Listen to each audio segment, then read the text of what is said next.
मंडळी 4 मार्चला जामखेडमध्ये गोळीबाराची घटना घडली, ज्यानं संपूर्ण परिसरात भीतीचं वातावरण पसरलं होतं. कारण हा गोळीबार झाला होता जामखेडमधल्या गुन्हेगारी रेकॉर्डमध्ये असलेल्या पैलवान सागर मोहोळकर याच्यावर. या गोळीबारानंतर त्याला तात्काळ रुग्णालयात दाखल करण्यात आलं होतं. पण हा गोळीबार एवढ्या जवळून करण्यात आला होता की यात त्याच्या तोंडातही गोळी लागली होती. त्याच्या शरीरामध्ये एकूण 6 गोळ्या लागल्या होत्या. मात्र 4 गोळ्या शरीरातून बाहेर काढण्यात वैद्यकीय अडचणी येत होत्या.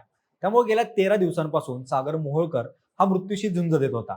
पण अखेर त्याची ही झुंज संपली आणि पुण्याच्या ससून रुग्णालयात त्यानं अखेरचा श्वास घेतला. खरं तर गेल्या काही दिवसापासून सागर मोहोळकर खूप चर्चेत होता. त्याचं कारणही तसंच होतं. त्यांनी पुण्याच्या गुन्हेगारी विश्वात ज्याचं नाव ऐकलं की माणसाच्या अंगावर काटा येतो, ज्याच्या टोळीची दहशत संपूर्ण पुणे जिल्ह्यात पसरलेली आहे, अशा कुख्यात गुंड निलेश घायवळच्या कानशिलात अगदी सगळ्यांसमोर उघड्या मैदानात लगावली होती.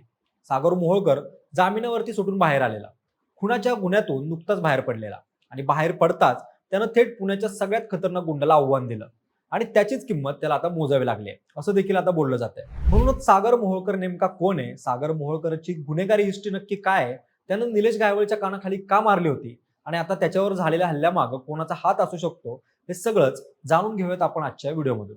नमस्कार, मी अक्षय आणि तुम्ही पाहताय विशेष भारी. मंडळी, जामखेड शहरातल्या कुख्यात गुंड सागर किसन मोहोळकर याच्यावर 4 तारखेला रात्री गावठी कट्ट्यातून अज्ञातांनी गोळीबार केल्याची थरारक घटना घडली होती.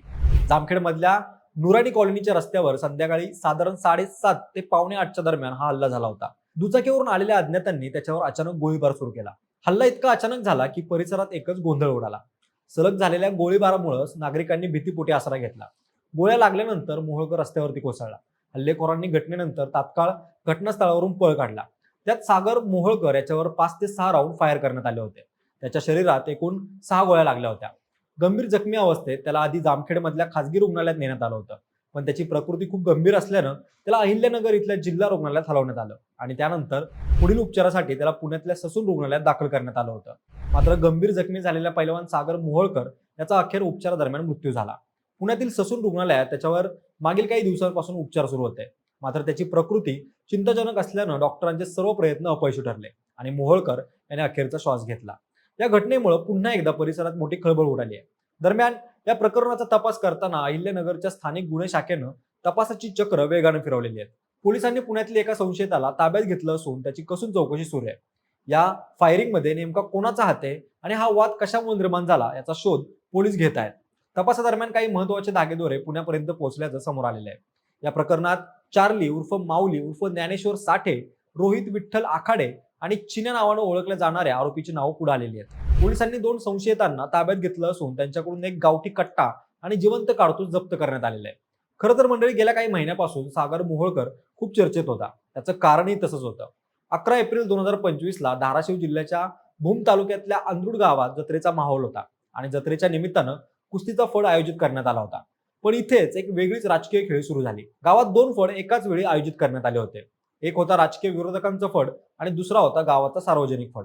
राजकीय विरोधकांनी बाहेरच्या पैलवानांना खेळवलं आणि त्याला जास्तीचं बक्षीस देऊन गावाचा सार्वजनिक फड उधळण्याची योजना आखली होती. पण याच वेळी सागर मोहोळकर मैदानात आला. माझी कुस्ती लावा, तो हट्ट करत होता, पण पंचांनी दुर्लक्ष केलं. आयोजकांनी त्याची मागणी साफ फेटाळून लावली. आधीच नियोजित कुस्त्यांमुळे त्याला थांबायला सांगितलं, पण सागर मोहोळकर हा थांबणाऱ्यातला नव्हता. त्याचा राग आतल्यात धगधगत होता आणि नेमक्या त्याच क्षणी मैदानात एक परिचित चेहरा दिसला, निलेश घायवळ. घायवळ मैदानात पैलवानांना बक्षिसं देत होता. पैलवानांमध्ये तो प्रसिद्ध असल्यामुळं त्याच्या भोवती लोकांची गर्दी होती.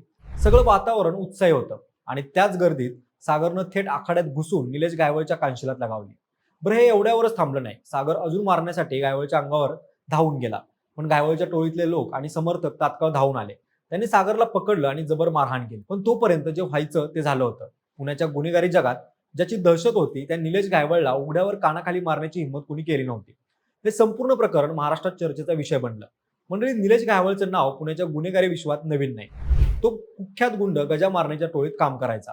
पुण्याच्या कोथरूड परिसरातल्या सुतारवाडी भागात त्याची दहशत होती. पण नंतर गजा मारण्यासोबत बिनसलं आणि मारणे गँगनं घायवळवरती 2 वेळा हल्ले केले. त्यानंतर घायवळनं स्वतःची वेगळी ओळख निर्माण केली. दत्तवाडीत गुंड सचिन कुडलेची रस्त्यात पाठलाग करून फिल्मी स्टाईलमध्ये हत्या केल्याचा आरोप त्याच्यावरती आहे. या प्रकरणी तो तुरुंगामध्ये होता आणि नंतर बाहेर आला. असा हा निलेश घायवळ, ज्याच्या नुसतं नावाची दहशत होती, त्याला सागरनं उघड्यावर थोबाडीत मारले. निलेश घायवळच्या प्रकरणानंतर सागर मोहोळकर अजूनच चर्चेत आला, पण ही चर्चा त्याच्यासाठी धोकादायक ठरली. सागर मोहोळकर जामखेड शहरातल्या नुरानी कॉलनी परिसरातून चालत चालला होता. सगळं शांत होतं तेवढ्यात बाईकवर दोघे जण आले. सागरला काही समजायच्या आतच 6 गोळ्या झाडल्या. त्यात त्याला आता जीव गमवावा लागलाय. मंडळी, सागर मोहोळकर पैलवान म्हणून ओळखला जातो, पण गुन्हेगारी विश्वात त्याचा इतिहास अंगावर शहारे आणणार आहे. त्याच्यावर 2 हत्यांचे गुन्हे दाखल आहेत आणि एवढंच नाही तर तुरुंगात असतानाही त्यानं आणखी एकाची हत्या केली असल्याची माहिती समोर आली आहे. म्हणजेच तुरुंगाच्या आतही तो थांबला नाहीये. निलेश गायवळ सोबतच्या वादानंतर पोलिसांनी त्याला ताब्यात घेऊन त्याची कसून चौकशी केली. त्यावेळी त्याच्यावर जीवे मारण्याचा प्रयत्न, खंडणी, मारहाण अशा गंभीर स्वरूपाचे गुन्हे दाखल असल्याचं उघड झालं. नाशिकच्या जेलमधून तो महिनाभरापूर्वीच जामिनावरती सुटला होता आणि बाहेर येताच त्यानं थेट पुण्याच्या कुख्यात गुंडाला हात लावला. पोलिसांच्या मते त्याच्या एखाद्या जुन्या वादातूनच हा हल्ला घडला असण्याची शक्यता आहे.